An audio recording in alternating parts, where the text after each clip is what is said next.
Welcome to the Timeless Tales Library, where stories flow like gentle streams carrying you toward the shores of sleep. I'm Oliver, your evening companion, and tonight I've prepared a calming tale to still your wandering thoughts and escort you softly into dreams. The Timeless Tales Library flourishes through the devotion of wonderful listeners like you. If these quiet stories have wrapped you in peace, please subscribe and help us continue nurturing these restful sanctuaries. As you find your cozy corner, comment below and share where in the world you're listening tonight, and tell me of an enchanted place you'd love our stories to carry you. Perhaps the crystal caves beneath sleeping mountains, the floating gardens above silver clouds, the ancient tea houses hidden in mist-covered valleys, or a lighthouse perched on the edge of a starlit ocean. Your dreaming wishes keep our treasured library glowing with warmth. This story is about a magical neighborhood bakery on a stormy Thanksgiving evening, where weary travelers from distant stories find shelter, warmth, and exactly the comfort they've been seeking.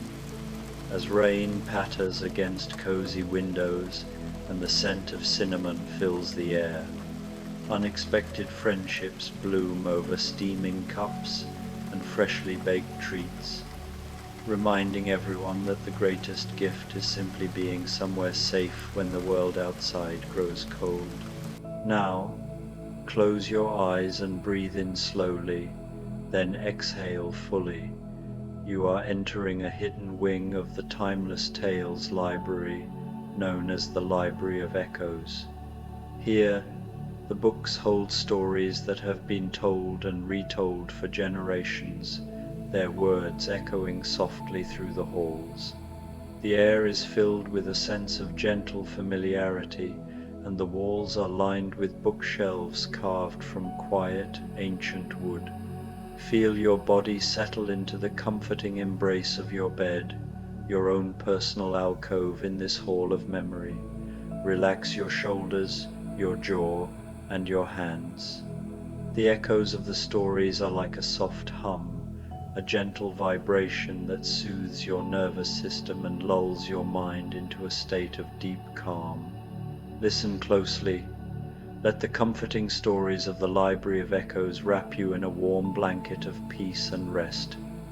The Rainy Day Cinnamon Roll Bakery. The rain began just after sunset, the way November rain always does, soft at first, hesitant, then building into a steady rhythm that turned a cobblestone street into a river of lamplight reflections.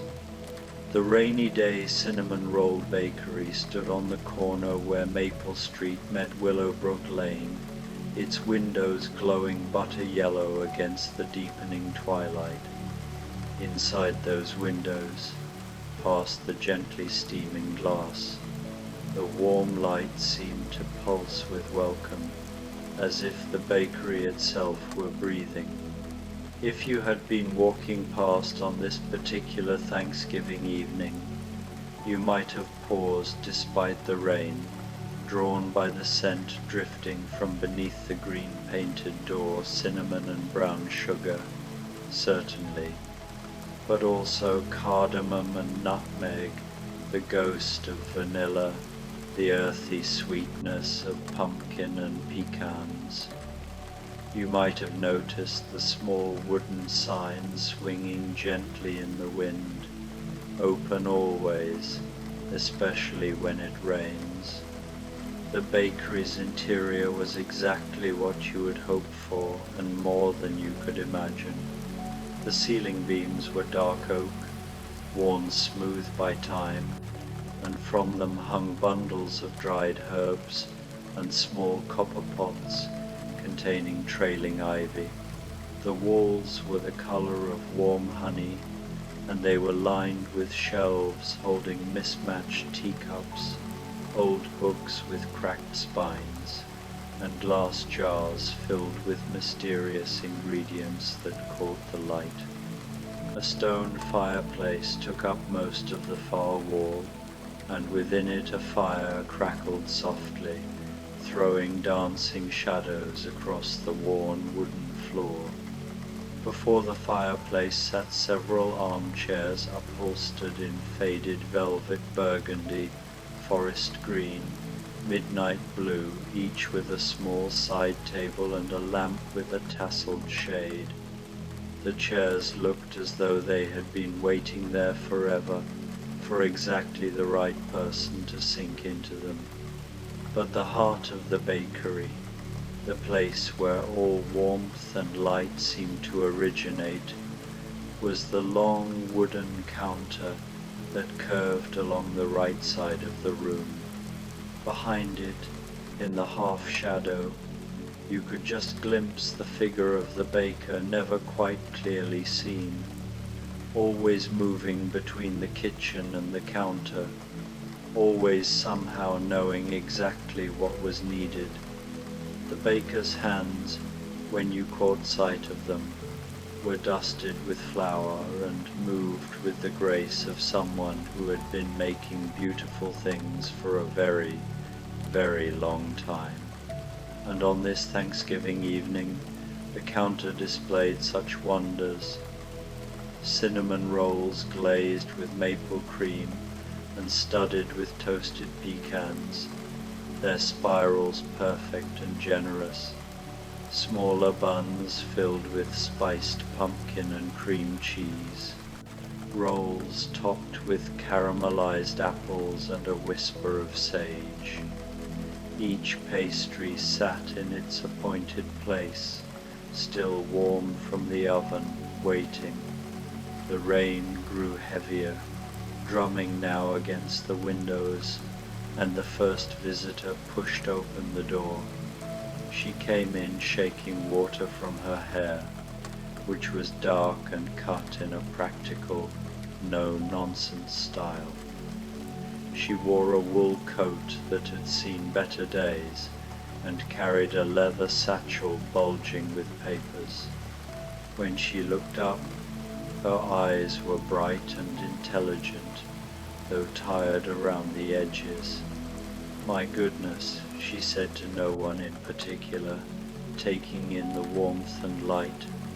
"This is exactly the sort of place I would write into a story if I thought anyone would believe it existed." The baker appeared at the counter, a gentle presence, and gestured toward the displays. "Welcome. You look as though you've traveled far today." "From New York," said the young woman, setting down her satchel with a sigh of relief. "I'm Joe March. I've been visiting a publisher trying to sell some of my stories, you see. But the meetings ran long, and then the trains were delayed, and now I'm caught in this storm miles from where I meant to be." She smiled ruefully. "Though I can't say I mind finding this place." "You're a writer then," the baker said, and it wasn't quite a question. "I am, or I'm trying to be." Joe moved closer to the counter, drawn by the scent of the pastries. "Oh my, what are these?"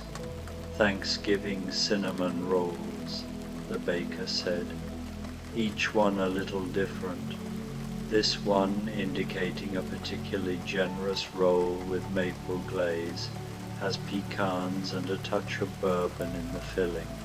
That one has cranberries folded through the dough, and this one here has a brown butter glaze with just a hint of orange zest." Joe's eyes widened.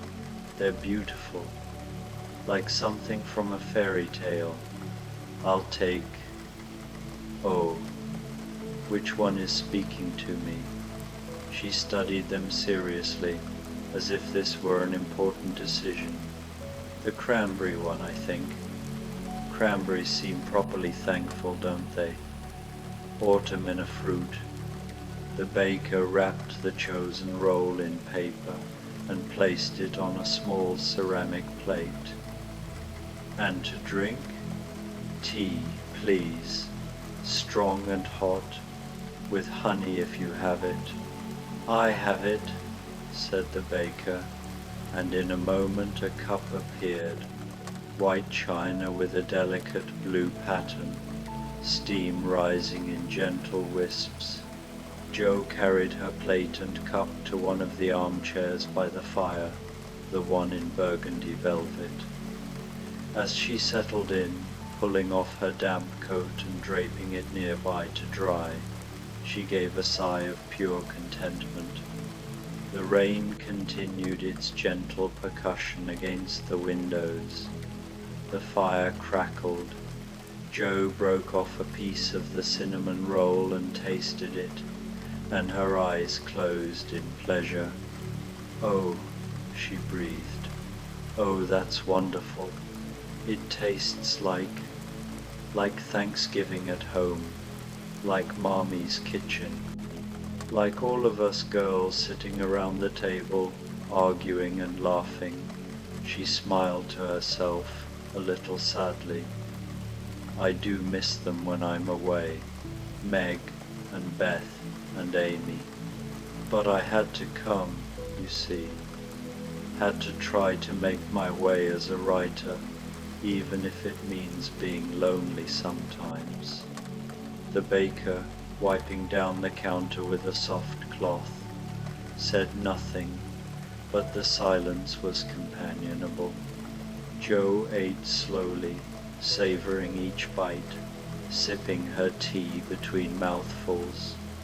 The warmth of the fire began to seep into her bones, and she felt the tension of the long day loosening. She pulled a small notebook from her satchel, she always carried one, and began to write, not the stories she tried to sell to publishers, but her private thoughts, her observations of this strange and perfect place. She was so absorbed that she didn't notice at first when the door opened again. The second visitor was not human, though he walked upright and entered carefully, shaking his paws, or were they feet, on the mat just inside the door. He was a rabbit, though not quite like any rabbit you might see in a field. His fur was worn in places, loved thin, and there was something in his dark glass eyes that spoke of wisdom and long journeys. He wore a small vest, patched but clean, and he moved with the careful dignity of someone who has learned to navigate a world not quite built for him. "Good evening," he said in a soft, cultured voice. "I hope you don't mind. I saw the light, and the rain is quite cold for an old fellow like me." The baker smiled. You could hear it in the voice, even if you couldn't quite see the face. "You're most welcome. Please, come in properly. Get warm." The Velveteen Rabbit, for that was who he was, though he had become real many years ago and had been travelling ever since moved toward the fire. He noticed Jo in her chair and bowed slightly. "Good evening to you as well, miss. I hope I'm not intruding." Jo looked up from her writing, startled, then delighted. "Not at all. Please, join me, though I confess I've never shared a fireside with a rabbit before. At least, not one who could introduce himself." "I've been many things," the rabbit said, settling himself into the forest green chair near Jo's. "A toy, once, then real, now simply. A traveller, I suppose, looking for warm places on cold nights." He gazed into the fire. "It's Thanksgiving, isn't it? I've always found this time of year makes one reflective." "It does," Jo agreed. She gestured to the counter. "The baker makes the most extraordinary cinnamon rolls. You should try one." The rabbit's nose twitched. They do smell remarkable. The baker was already preparing a plate, selecting a smaller roll, one with a gentle honey glaze and walnuts. When it was brought to the rabbit along with a small cup of chamomile tea in a cup just the right size, he accepted it with both paws and a murmur of thanks. "This one has honey," the baker said, "and the walnuts are from a tree that grows in an orchard where children play. I thought you might like that." The rabbit's eyes grew bright, and he nibbled at the roll carefully. For a long moment he said nothing, simply ate and drank, and let the warmth work its way through him. "When I was new," he said eventually, his voice very soft, "when I was just a toy rabbit in the nursery, the boy would have loved a place like this. We would have imagined it together, he and I, on rainy afternoons. A secret bakery where everything is warm and kind." He looked at Joe. "Do you write happy stories, miss?" "Joe," she said. "Call me Joe, and I try to write true stories. Sometimes they're happy, sometimes sad, but always true, at least to me. Truth is its own kind of happiness," the rabbit said wisely. "When you're real, you understand that." They sat in comfortable silence then, the fire crackling, the rain pattering, both of them eating slowly, making their treats last. The door opened a third time, and a gust of wind brought in leaves and rain and a young woman with red hair that hung in two wet braids over her shoulders. She stood in the doorway for a moment, a figure backlit by lightning, her eyes wide and impossibly grey-green. "Oh," she exclaimed.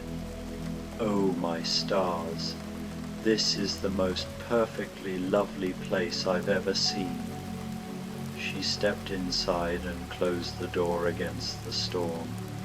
"It's just exactly like something out of a dream, or a book, or... oh, I can't even find the words, and I always have words, usually far too many of them." She was talking rapidly, the way people do when they're excited or nervous or both. "And Shirley," she said, turning to the room at large and dropping a small, unself-conscious curtsy, "from Prince Edward Island, though I'm traveling now. I've been to college, you see, and now I'm teaching. And I came to the city for a Thanksgiving visit with friends, but then I got a bit turned around, and the rain started, and I was feeling rather sorry for myself until I saw this place." She beamed. "Now I'm not sorry at all.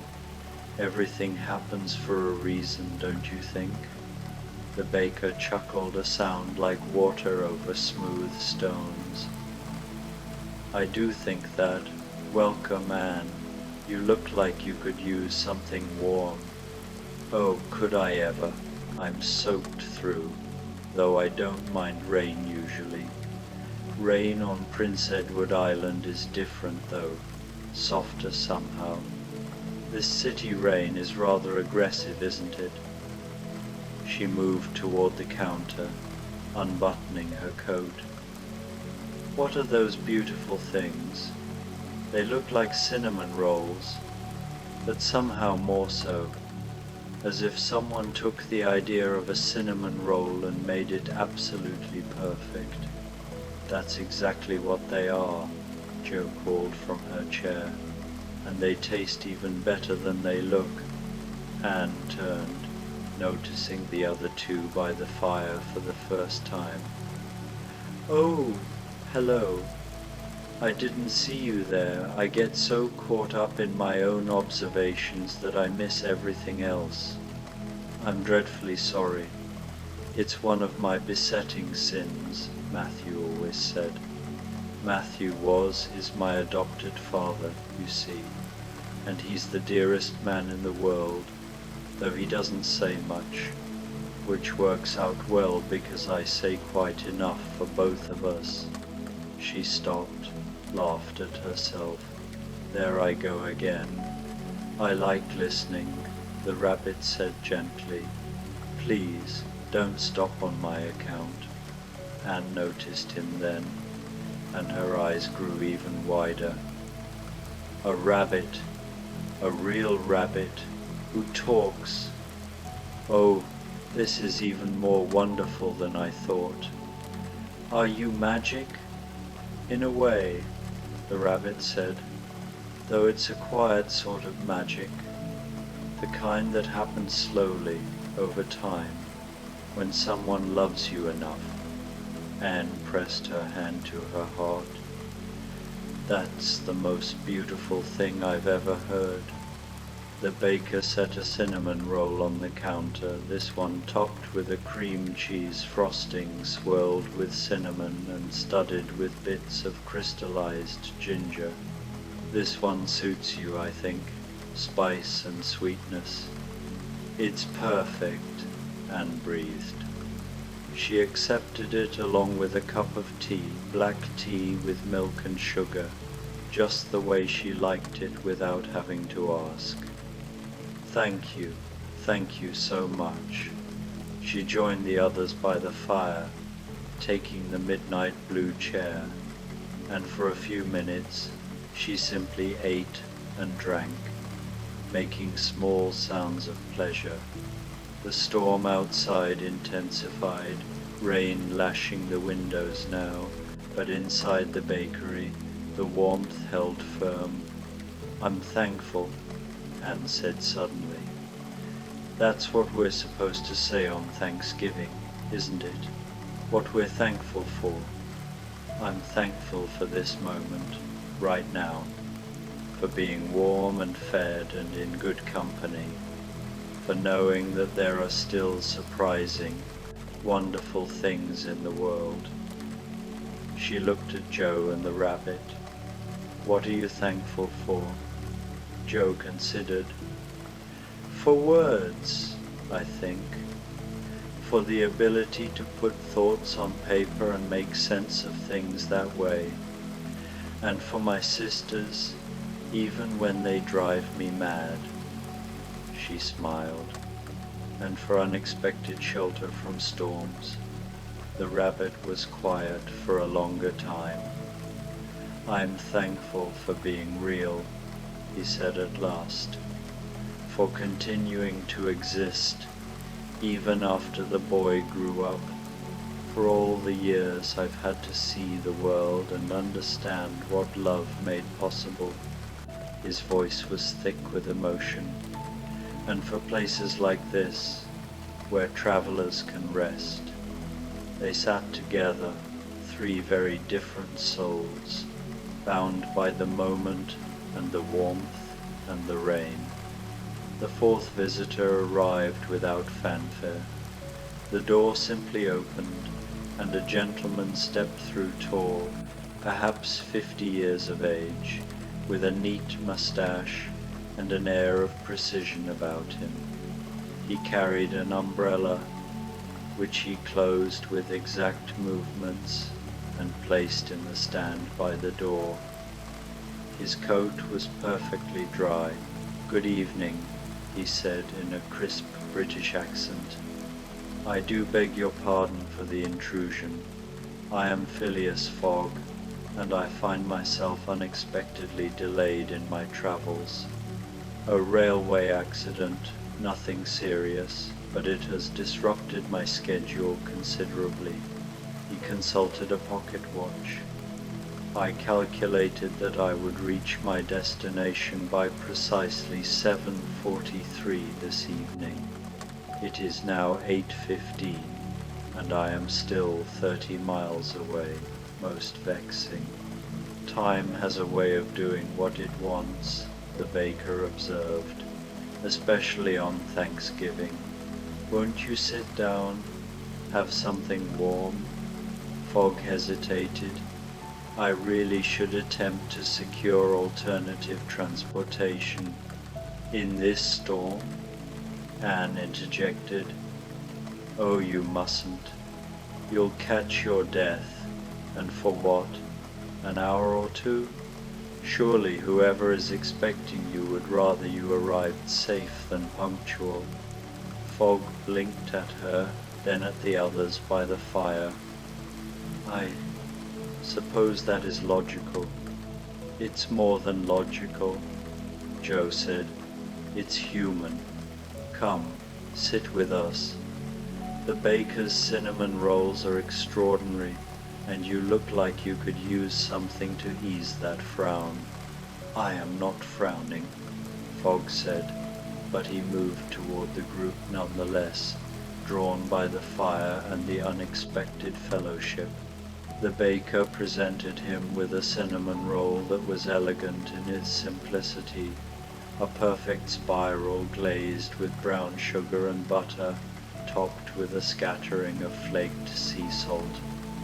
This one is straightforward, the baker said. No complications. Just exactly what it is, but done perfectly. Fogg accepted it with a small nod. That actually sounds ideal. Thank you. He took the blue-striped chair that completed the semicircle around the fireplace, balancing his plate on his knee with the same precision he seemed to bring to everything. When he tasted the cinnamon roll, something in his face softened. This is excellent, he said, surprise evident in his tone. Truly excellent. The baker is an artist, the rabbit said. They made room for Fogg in their conversation, and gradually his stiffness began to ease. He told them about his travels circumnavigating the globe in 80 days. He explained, had been his most famous journey, but he had never really stopped traveling since. There's something addictive about motion, he said, about seeing new places, new faces, though I confess. He paused, looking into his teacup. There are times when I wonder if I'm traveling towards something or simply away from stillness. Maybe both can be true, Joe suggested. Maybe stillness isn't something to run from, Anne added. Maybe it's where we figure out why we were running. Fogg looked at her, really looked, and nodded slowly. You may be right, young lady. You may very well be right. The fire crackled, the rain drummed. The 5 companions ate and drank and let the warmth work its gentle magic. It was Anne who noticed the 6th visitor first. Oh, she said softly. Oh, look. A small figure stood in the doorway, a girl, no more than 12 or 13, with dark hair and enormous eyes that seemed too large for her thin face. She wore a coat that was too small for her and shoes that had been mended more than once. She held herself very still, very straight, as if good posture could make up for the shabbiness of her clothes. I'm sorry, she said in a voice that was carefully controlled, carefully refined despite its youth. I saw the light. I don't mean to intrude. I can go. You'll do no such thing, Joe said, rising from her chair. Come in, dear. You're soaked through. I'm quite all right, thank you, the girl said, but her voice wavered slightly. The baker was already moving, bringing a blanket, soft, plum-colored, and draping it gently around the girl's shoulders. What's your name, child? Sarah, the girl said. Sarah Crewe. I was. I've been working as a servant, you see, at a boarding school, but today is Thanksgiving, and I was given a few hours of leave, so I've been walking, just walking and imagining stories. I used to be a student at the school, but then my father died and his fortune was lost, and she stopped, swallowing hard. I'm sorry. You don't want to hear all this. We do, Anne said firmly. Come, sit with us, please. Sarah moved forward hesitantly, and the rabbit shifted to make more room. She settled on a footstool near the fire, the blanket wrapped tightly around her. The baker brought her a cinnamon roll without asking, this one filled with chocolate and scattered with flakes of gold leaf that caught the firelight. This is a princess roll, the baker said, because that's what you are, no matter what circumstances may say. Sarah's eyes filled with tears. I try to remember that, she whispered, even when I'm cold and hungry and carrying coal scuttles up and down stairs. I try to imagine I'm still a princess, that this is all just a story, and stories always turn out right in the end. They do, Joe said. I write them so I should know, and you're not imagining it, the rabbit said. You are a princess. Being a princess isn't about money or fancy dresses. It's about how you carry yourself, how you treat others. It's about staying graceful when the world is cruel. Sarah looked at him, and a small smile touched her lips. You understand. I do. The baker brought Sarah a cup of hot chocolate, the real kind, dark and rich, topped with cream. She wrapped her hands around it and drank slowly, letting the warmth spread through her. The six of them sat together then, an unlikely family created by storm and circumstance. They talked about books and travel, about dreams and disappointments, about the strange ways that life leads us to exactly where we need to be, and told stories that made them laugh. Jo read a few paragraphs from her notebook, testing new ideas. Fog described the sunrise over the Himalayas with unexpected poetry. The rabbit spoke of the nursery long ago, of the boy and the skin horse and what it means to become real. And Sarah, slowly, began to share her own stories, the imaginary games she played to make the attic bearable, the way she pretended the rain on the skylight was diamonds falling, the kindness of the cook who sometimes smuggled her extra bread. You're a storyteller too, Jo said. Like me, you survive through imagination. I suppose I do, Sarah said. I never thought of it that way. The baker moved among them, refreshing tea, bringing more small treats, spiced nuts, apple slices with caramel, tiny pumpkin tarts that melted on the tongue. The storm outside began to ease, the hard rain softening to a gentle patter, then to a whisper. I should be going, Fog said, but he made no move to rise. My schedule can wait, Anne finished, just a little longer. He smiled a real smile, not the polite expression he usually wore. Just a little longer, he agreed. They talked about Thanksgiving, about gratitude, about the things that sustain us when life is difficult. Jo spoke of her family, the love that grounded her even when she felt restless and misunderstood. Anne described the beauty of Prince Edward Island. The way home calls to you even when you travel far. The rabbit talked about memory, about carrying love forward through time.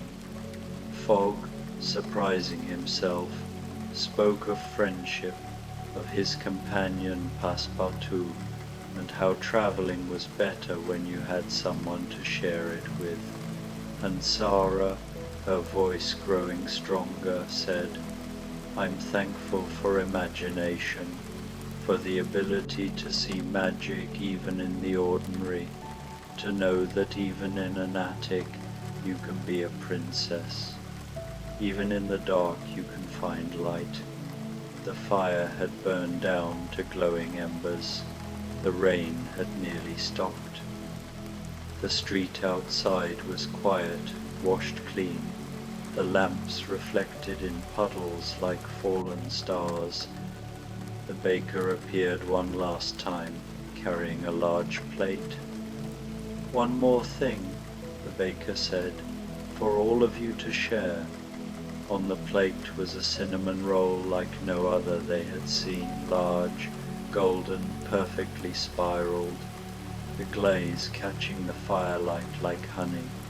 It was studded with pecans and cranberries, swirled with cinnamon and cardamom, and it smelled like every Thanksgiving, every homecoming, every moment of comfort you've ever known. "Oh my," breathed Anne. "It's beautiful," Sarah whispered. The baker divided it carefully, giving each of them a portion on small plates. They ate slowly, reverently, savoring not just the taste but the moment, the togetherness, the warmth that had nothing to do with the fire and everything to do with the connections they'd made. When they finished, Fogg checked his pocket watch one more time, then smiled and put it away. "I find," he said, "that I'm no longer concerned about my schedule. Some delays are worth it." "All delays are worth it," Anne said, "if they lead you somewhere wonderful." They began to gather their things, coats dried by the fire, bags and umbrellas, but they moved slowly, reluctant to break the spell. "Will you be all right?" Joe asked Sarah quietly. "Getting back?" Sarah nodded. "I will. I always am. And now I'll have this memory to keep me warm." She looked around at all of them.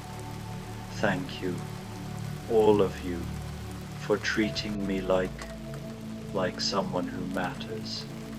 "You do matter," the rabbit said firmly. "Never forget that." One by one, they said their goodbyes to each other and to the baker, who stood behind the counter, a presence more than a person, a feeling of welcome made manifest. "Will we see each other again?" Anne asked. "Perhaps," the baker said. "The bakery is always here, especially when it rains, and it rains often." They filed out into the night, which had become gentle and clear. The storm had passed, leaving everything washed and new. The stars were visible between the clouds, and the air smelled of rain and earth and the last leaves of autumn. Joe turned back once at the corner, looking at the bakery. The windows still glowed warm and golden. Inside, she could see the fire still burning, the chairs waiting by the hearth. The sign swung gently in the breeze. "Open always, especially when it rains." She smiled, touched her hand to her heart in a small salute, and walked on into the night. Inside the bakery, The baker moved between the kitchen and the counter, preparing for the next travelers, the next storm, the next souls in need of warmth and cinnamon and kindness. The fire crackled, the ovens hummed, the scent of baking filled the air, and somewhere in the distance, through the quiet night, you could hear the sound of rain beginning again, soft, gentle, welcoming, calling wanderers home to the rainy day cinnamon roll bakery, where there would always be light in the window, warmth by the fire, and exactly the right treat waiting for exactly the right person. The night deepened, the bakery glowed, and everything, for this moment at least, was exactly as it should be, warm, safe, and filled with the kind of magic that comes from simple kindness and cinnamon rolls shared among friends. The stars wheeled overhead, the world turned, and the rainy day cinnamon roll bakery waited, patient and eternal, for the next rainy day, the next weary traveler, the next soul in need of comfort and home. Sleep well, dear listener. Dream of warm bakeries and gentle rain. Dream of finding shelter when you need it most. Dream of cinnamon and kindness and the family we find in unexpected places. The story is over. The night is peaceful, and somewhere, always, the bakery door stands open, especially when it rains.